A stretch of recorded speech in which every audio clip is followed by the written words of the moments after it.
Hello hello hello everyone, welcome back. तो आज हम फिर से कर रहे हैं यहाँ पर मूल कॉन्सेप्ट चैप्टर, या फिर हम बोल सकते हैं केमिकल कैलकुलेशन, है ना। जैसे कि मैंने पहले ही बोला हुआ है कि यहाँ पर दो टाइप का क्वेश्चन आता है। एक टाइप का क्वेश्चन ऐसा होता है जिसमें तुमको रिएक्शन लिख के दिया होगा, और दूसरा टाइप का रिएक्शन होगा, मतलब दूसरा टाइप का क्वेश्चन होगा जिसमें तुमको रिएक्शन नहीं दिया होगा, तुमको खुद से रिएक्शन बना के फिर सॉल्व करना है। ठीक है, तो सबसे पहले हम देखेंगे कि जिस जिस क्वेश्चन में रिएक्शन दिया हुआ है और इसका ईयर ये आया था तुम्हारा 2020 में। ये क्वेश्चन जो है, जो मैंने लिखा हुआ है, ये कौन सा ईयर में आया था? 2020। और इसमें रिएक्शन ऐसे करके लिख के दिया हुआ है तुमको, तो उसमें कोई ज़्यादा दिक्कत वाला बात नहीं होने वाला है। और इस टाइप का क्वेश्चन थोड़ा सा ईजी भी है। देखो क्या पूछ रहा है ना, थोड़ा सा जान लेते हैं क्या पूछा है। यहाँ बोल रहा है, देखो तुमको क्वेश्चन का फीलिंग तो समझना ही पड़ेगा अगर तुमको क्वेश्चन सॉल्व करना है ईजी तरीके से। ठीक है, चलो ट्राई करते हैं थोड़ा सा समझने का। ए एंड बी रिएक्ट, मतलब केमिकल है कुछ, ए एंड बी वो दोनों रिएक्ट कर रहे हैं टू प्रोड्यूस सी। क्या बना रहे हैं भाई? सी। यहाँ लिखा हुआ A and B react to produce C according to the chemical equation this. तो केमिकल इक्वेशन दिया हुआ है, क्या है भाई chemical equation? 2a plus B क्या दे रहा है? 2c।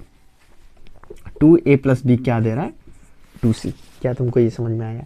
तो तुमको केमिकल इक्वेशन दिया हुआ है और बोल रहा है कि इस तरीके से रिएक्शन हो रहा है।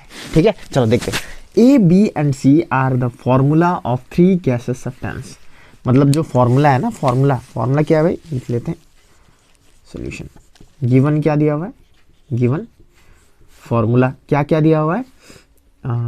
ए बी एंड सी का फॉर्मूला दिया हुआ है, ऐसे करके लिख लिया। क्या ए दिया हुआ है, बी दिया हुआ और सी दिया हुआ है। ठीक है, तीन फॉर्मूला दिया हुआ है। और फिर कुछ और भी दिया हुआ है। क्या दिया हुआ? Vapour density of A and B are 32 and 16। मतलब ए का वेपर डेंसिटी कितना है? 32, है ना। बी का वेपर डेंसिटी कितना दिया हुआ है? 16 respectively. Find the vapour density of C. इसका वेपर डेंसिटी तुमको फाइंड करना है। क्या वेपर डेंसिटी वाला मैंने कोई फॉर्मूला तुमको दिया था? अरे हाँ सर, आपने कुछ ऐसा बोला था कि जो मॉलिक्यूलर वेट होता है, molecular weight equals to 2 into vapour density, ऐसा कुछ फॉर्मूला था, हमको याद आ रहा है। तो तुमको ये कोपचे में लिख के याद कर लेना है। समझे कि नहीं समझे? हाँ सर समझ गए, ये फॉर्मूला तो हमको आता है। तो यहाँ से क्या हम मॉलिक्यूलर वेट फाइंड कर सकते हैं? हाँ, लेकिन हम मॉलिक्यूलर वेट क्यों फाइंड कर रहे हैं सर? क्या रीज़न है? हमको बोला है vapour density of C find करने का, और वेपर डेंसिटी का फॉर्मूला क्या होता है? Molecular weight divided by 2। Molecular weight divided by 2। Vapour density का फॉर्मूला क्या होता है? Molecular weight divided by 2। Molecular weight divided by 2। अरे यार, इतना तो तुमको आना चाहिए। तो अगर मुझे वेपर डेंसिटी फाइंड करना है सी का, अगर मुझे वेपर डेंसिटी फाइंड करना है सी का, तो मुझे मॉलिक्यूलर वेट तो चाहिए ना। हाँ सर चाहिए, लेकिन मॉलिक्यूलर वेट लाएंगे कहाँ से? मॉलिक्यूलर वेट तो दिया ही नहीं। तो ये इक्वेशन क्यों दिया है? पेज भरने के लिए दिया है क्या भाई? चलो देखते हैं इक्वेशन का क्या यूज हो सकता है। चलो देखते हैं। ठीक है, थोड़ा सा कॉन्सेप्ट बिल्ड करते हैं, सोचते हैं कि क्या हो सकता है। दिया हुआ है 2a प्लस बी क्या दे रहा है? 2c। और यहां से अब हम कर भी क्या सकते हैं? हमको तो कुछ आता ही नहीं है। अगर जैसे तैसे करके मुझे ये सी का मॉलिक्यूलर वेट पता चल जाए तो वेपर डेंसिटी पता चल जाएगा, लेकिन पता कैसे करें? पता कैसे करें? एक आइडिया है मेरे पास। तो कौन सा आइडिया? क्या हमने law of conservation of mass पढ़ा हुआ है? मतलब mass of reactant will be equal to mass of product, ऐसा कुछ हमने पढ़ा हुआ था कि नहीं पढ़ा हुआ था भाई? बोलो, law of conservation of mass. Sir, इसका मतलब अगर मुझे ए का मास पता है, बी का मास पता है, इन दोनों को जोड़ के ये जो बनेगा वही तो मास होगा सी का। लेकिन हमको मास ही तो नहीं दिया हुआ सर। लेकिन यहाँ से तो फाइंड कर सकते हैं ना। यहाँ पर मॉलिक्यूलर वेट का फॉर्मूला क्या होगा? 2 इंटू वेपर डेंसिटी। तो यहाँ पर मॉलिक्यूलर वेट कितना आएगा भाई बताओ? यहाँ आएगा 2 इंटू 32, मतलब कितना आएगा? 64 आएगा। यहाँ पर मॉलिक्यूलर वेट कितना आएगा? अरे यार बताओ भाई, 2 इंटू वी डी। यहाँ पर मॉलिक्यूलर वेट कितना आएगा? 2 इंटू 16, मतलब मॉलिक्यूलर वेट कितना आएगा? 32। बोलो तुमको समझ में आया? हाँ सर समझ में आया। इसका मतलब हम लिख सकते हैं according to law of conservation of mass, mass of reactant is equal to mass of product. हाँ सर लिख सकते हैं, ऐसा तो लिख ही सकते हैं, हमको क्या ही प्रॉब्लम है। तो मास ऑफ रिएक्टेंट कितना है, मास ऑफ रिएक्टेंट कितना है सर, यहाँ पर 2 है तो 2 ऑफ ए, 2 ऑफ ए मतलब 2 ऑफ 64 प्लस बी कितना है 32 is equal to mass of product 2 into mass of C. हाँ सर मास ऑफ सी तो आ ही जाएगा और बड़ा मजा भी आ जाएगा। तो करते हैं इसको सॉल्व। यहाँ आएगा 64 4 2 जो 8 128 plus 32 is equal to 2 into mass of C. अब इसको ऐड करने पर कितना आएगा बताओ, इसको ऐड करने पर कितना आएगा 8 9 10 3 4 5 6 160 equals to 2 into M C. शायद ये नहीं आ रहा होगा नीचे में, क्या रहा है, अब नहीं आएगा। इसके बाद थोड़ा सा हम इसको इधर शिफ्ट कर लेते हैं। अरे समझ जाना ठीक है, तुम इतना तो समझ, अरे क्वेश्चन ही मिटा देते हैं ना, काहे दिक्कत है, कॉपी तो हो गया होगा क्वेश्चन। यहाँ करते हैं। इसके बाद ऊपर है भाई, ऊपर है। यहाँ से मास ऑफ सी कितना आएगा सर, 160 को 2 से डिवाइड कर देंगे, इतना मैथ तो आता है हमको, तो 80 ग्राम।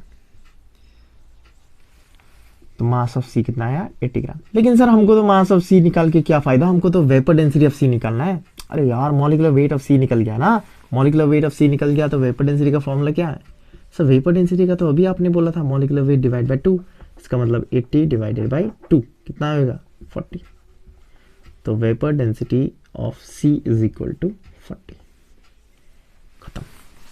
देखो तुमको लग सकता है कि ये लंबा हो गया है सर, इतना लंबा कौन सॉल्व करेगा, लेकिन बहुत सिंपल है भाई, लॉजिक है इसमें। लॉजिक क्या है, हमको बोल रखा है कि 3 गैसेस सब्सटेंस है और रिएक्ट कैसे करता है ये तीनों, 2a plus B gives 2c।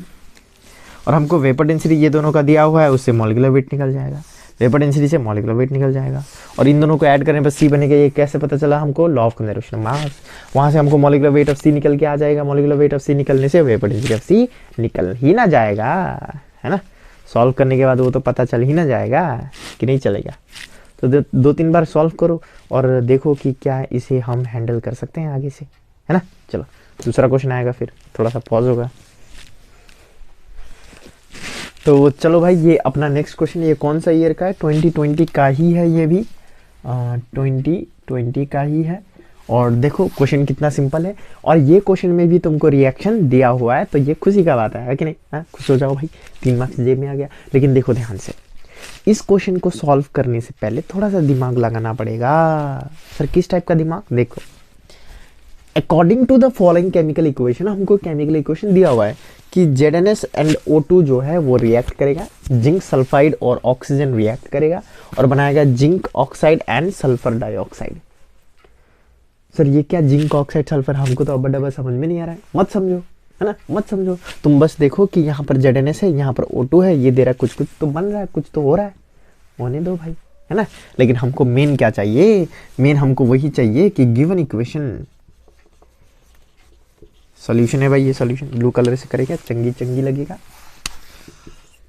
Solution given equation क्या है, 2ZnS प्लस 3O2। ये बहुत बढ़िया चीज़ है, इसको तो तुमको करना ही पड़ेगा, 2SO2।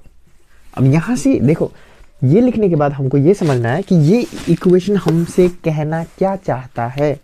ये इक्वेशन ये कहना चाहता है कि 2 mole of ZnS react with 3 mole of oxygen and give or produce 2 mole of ZnO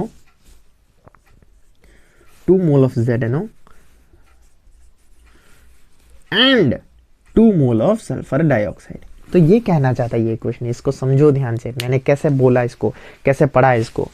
2 mole of ZnS react with 3 mole of oxygen to produce 2 mole of ZnO and 2 mole of SO2। 2 mole of ZnS react with 3 mole of oxygen to give 2 mole of ZnO and 2 mole of sulfur dioxide। ऐसे करके पढ़ते हैं इसको, ठीक है। और जब भी तुम ये क्वेश्चन सॉल्व करने का ट्राई करो तो तुमको लिंक बनाना है बढ़िया सा, ये 2 चीज़ याद रखना। सर कैसा लिंक, देखो समझाते हैं हम। यहाँ क्या बोल रहा है, ये रिएक्शन दिया हुआ है और बोल रहा है फ्रॉम 100 मोल ऑफ ZnS, मतलब कितना मोल है मेरे पास, 100 mole of ZnS how many gram of ZNO is formed, वो फाइंड करना है तुमको। From 100 mole of ZNS how many gram of ZNO will be formed. मतलब हमको ये पूछ रहा है 100 मोल अगर मेरे पास ZNO होगा, सॉरी ZNS होगा, तो कितना मोल ZNO, कितना ग्राम ZNO बनेगा, कितना ग्राम ZNO बनेगा। तो लिंक किस किस के बीच में हुआ? सर लिंक तो मुझे साफ साफ दिख रहा है, इसके और इसके बीच में बन रहा है। अरे यार समझो ना भाई, यहाँ लिखा हुआ है ना कि तुमको बोल रहा है कि फ्रॉम 100 मोल ऑफ ZNS 100 मोल होगा तो कितना ग्राम बनेगा। समझो ना भाई, है ना, समझो। 2 मोल है तो 2 मोल बनेगा, 100 मोल है तो ये भी 100 मोल ही ना बनेगा। ठीक है, तो ऐसे करके लिंक बनाना है तो तुमको आ जाएगा आराम से। तो देखो सबसे पहले तुमको समझना है कि लिंक कैसे बनाया जाए। सबसे पहले इक्वेशन लिखोगे, उसके बाद उसके नीचे लिखोगे 2 मोल 3 मोल 2 मोल 2 मोल। उसके बाद तुमको समझना है कि क्वेश्चन में किस किस के बीच में लिंक बनाना है। तो यहाँ पर साफ साफ लिखा है कि from 100 mole of ZNS how many gram of ZNO is formed. मतलब लिंक इन दोनों के बीच में बनाना है। लिंक है इसका और इसका बीच में। चलो बनाते हैं लिंक। तो ऐसे करके बनाते हैं 2 mole of ZNS produce 2 mole of ZNO। Okay, कोई दिक्कत वाली बात नहीं है। ठीक है, अगर 2 मोल ऑफ ZNS प्रोड्यूस करेगा 2 मोल ऑफ ZNO तो 1 मोल ऑफ ZNS, देखो यहां पर ना तुम ये भी कर सकते हो कि आंसर हमको क्या में चाहिए, हमको चाहिए ग्राम में, हमको क्या में चाहिए, ग्राम में। तो ये मोल को ग्राम में कन्वर्ट कर लो। लेकिन सर हमको तो ग्राम में कन्वर्ट करना आता ही नहीं है। तो देखो कैसे करना है। क्या तुमको पता है कि ZNO का मॉलिक्यूलर वेट कितना होता है? ZNO मॉलिक्यूलर वेट कितना होता है भाई? हमने फाइंड करना सिखाया है वो पूरा चैप्टर में। Zn का एटॉमिक वेट कितना है? 6.5, 65.5 है ना, प्लस ऑक्सीजन का 16। तो इन दोनों को ऐड करने पर कितना आएगा? 81.5 आएगा क्या? हाँ, तो ये ZNO का मॉलिक्यूलर वेट है। और मैंने बोला था ये क्या है भाई? Molecular weight. किसका मॉलिक्यूलर वेट? सर ZNO का मॉलिक्यूलर वेट। और मैंने 1 मोल का वैल्यू तो बताया था। 1 मोल का वैल्यू क्या होता है? 6.022 इंटू 10 फलना फलना। उसके बाद ग्राम एटॉमिक मास और ग्राम मॉलिक्यूलर मास। तो ये जो ग्राम मॉलिक्यूलर मास या फिर ग्राम मॉलिक्यूलर मास या फिर ग्राम एटॉमिक मास जो कि मॉलिक्यूलर वेट है वो किसके बराबर होता है? 1 मोल के बराबर। तो अगर 2 मोल है तो 2 से मल्टीप्लाई कर दो। तो हम यहाँ लिख सकते हैं कि 2 mole of ZNS produce how much? 2 mole of ZNO मतलब 2 इंटू 81.5 ग्राम ऑफ ZNO। तो 2 मोल इतना करेगा। तो 1 mole of ZNS produce 2 into 81.5 divided by 2 gram of ZNO। तो अगर 1 मोल इतना करेगा तो 100 मोल कितना करेगा? 100 mole of ZNS produce 2 into 81.5 divided by 2 into 100 gram of ZNO। क्या ये रिकॉर्ड में आ रहा है? अब नहीं आएगा इसके बाद। ठीक है, तो अब काट कुट कर लो। काटने से क्या होगा?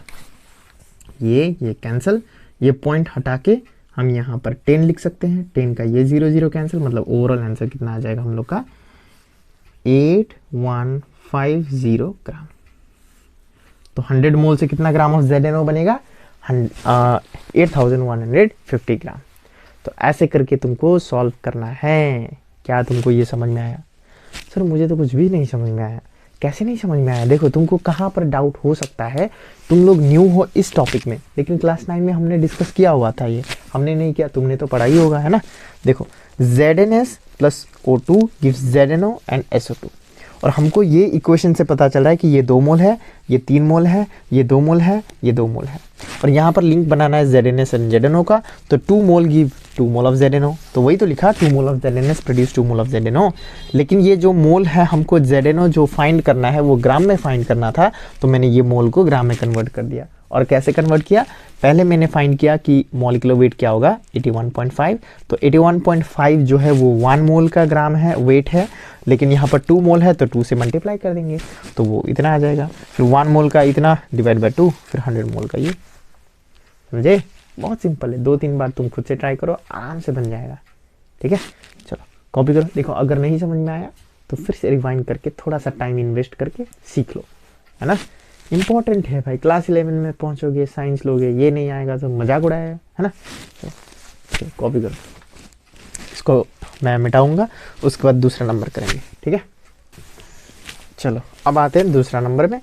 दूसरा नंबर क्या है कि how many mole of SO2 will be produce. SO2 कितना मोल प्रोड्यूस होगा, ये क्या क्वेश्चन है भाई। 2 मोल प्रोड्यूस होगा, ओ नहीं, फ्रॉम 100 मोल कितना मोल, हाँ 2 मोल तो होगा। चलो एक बार फिर से इक्वेशन लिख लेते हैं। सर ये तो क्या हो रहा है, हमको तो समझ भी नहीं आ रहा है। अरे आएगा भाई, क्यों नहीं आएगा, इतना रॉकेट साइंस भी नहीं है ना, सिंपल सा केमिस्ट्री है।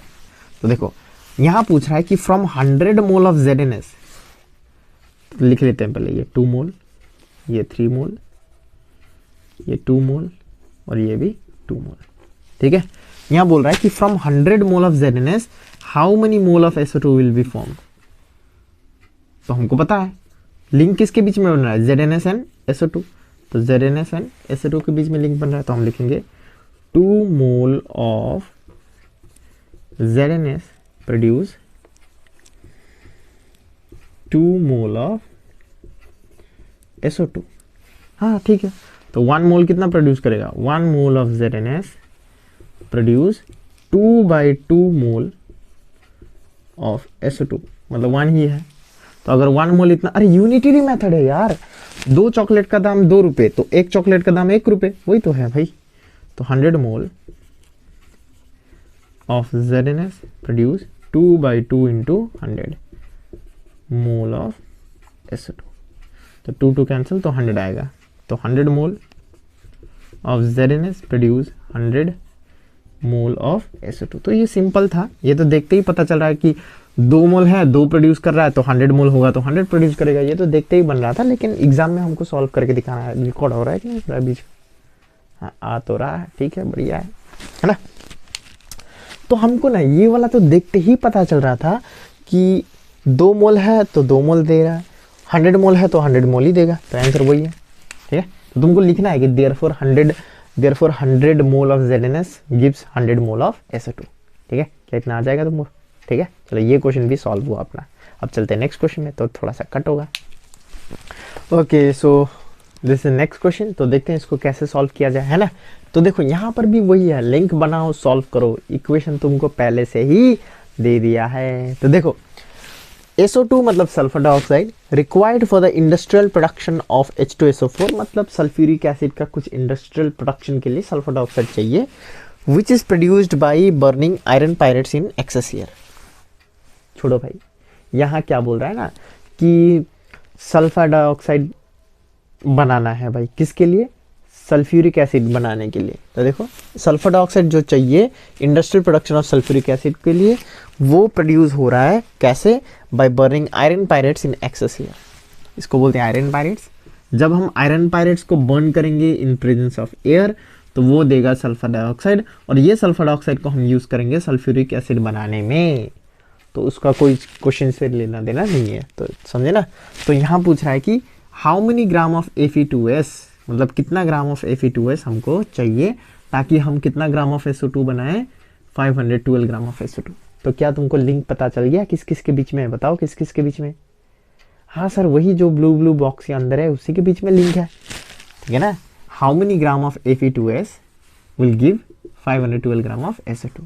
तो ठीक है, एक बार लिख लेते हैं सोल्यूशन, इक्वेशन लिख लेते हैं। 4 FeS2 plus 11 O2 gives 2 Fe2O3 plus 8 SO2। ठीक है, चलो अब यहाँ करते हैं हम लोग थोड़ा सा काम। तो यहाँ लिंक है ये दोनों के बीच में, तो हम लिखेंगे कि 4 मोल ऑफ FeS2 गिव्स, या फिर प्रोड्यूस कितना 8 mole of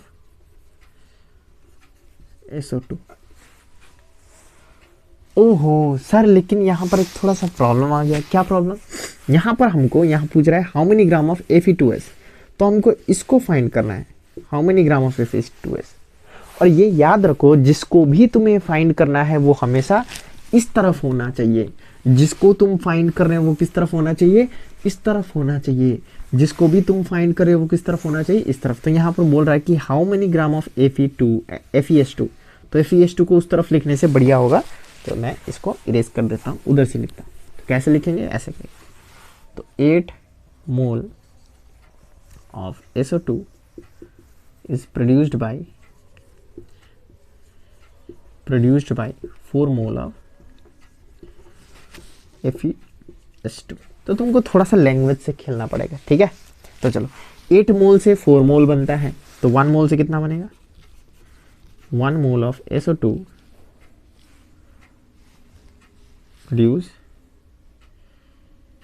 is produced by, चलो इसको कन्वर्ट कर देते हैं ग्राम में, ठीक है ना? चलो कैसे कन्वर्ट करें सर? 4 मोल को हम Fe2S को कैसे ग्राम में कन्वर्ट करें? तो वेरी इजी, 1 मोल का वेट कितना है वो फाइंड करेंगे। तो मॉलिक्यूलर वेट निकालो, मॉलिक्यूलर वेट ऑफ FeS2। तो Fe कितना है? 56। सल्फर कितना है? 32। लेकिन 2 है तो इंटू 2 करेंगे, तो 56 प्लस 3 2 4, 64, तो 16 होगा, 120 ग्राम होगा। समझे? तो अगर 1 मोल का वेट 120 ग्राम है तो 4 मोल का वेट कितना होगा सर? 120 इंटू 4 करेंगे, तो 400, 4 2 8, 4 1 4, 480। तो 4 मोल का वेट 480 ग्राम ऑफ FeS2 होगा, ठीक है? और यहाँ 8 था तो डिवाइड बाय 8 भी आएगा, क्योंकि यहाँ 1 मोल है। और 1 मोल ऑफ SO2 का वेट कितना होता है? SO2। तो सल्फर का कितना है? 32। ऑक्सीजन का कितना है? 16 इंटू 2, 6 2 12, 22 3, 32 प्लस 32 मतलब 64। इधर में 1 मोल ऑफ SO2 मतलब 64 gram of SO2 is produced by 480 by 8 gram of FeS2। तो अगर 64 ग्राम से इतना बन रहा है तो 1 ग्राम से कितना बनेगा? 480 divided by 8 into 64 of FeS2। तो अगर 1 ग्राम से इतना बन रहा है तो यहाँ पूछ रहा है कितना भाई? इतना ग्राम से कितना बनेगा? ठीक है, इसको मिला देते ऊपर थोड़ा सा। तो ये सब प्योर मैथ्स है भाई, समझ में आ रहा होगा तुमको। 1 ग्राम से इतना बना तो 500 कितना था? 12 gram of SO2 is produced by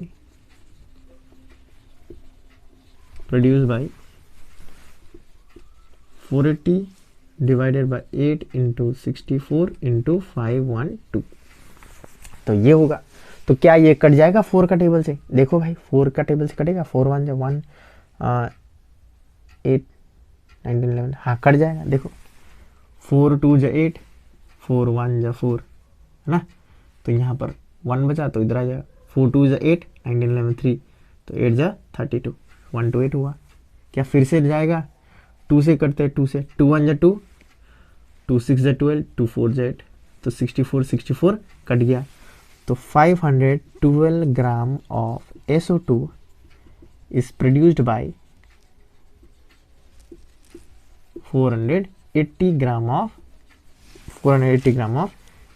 FeS2।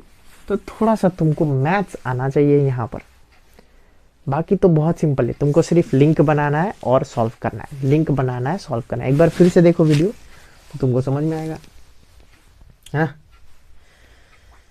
तो 480 तो बहुत सिंपल है।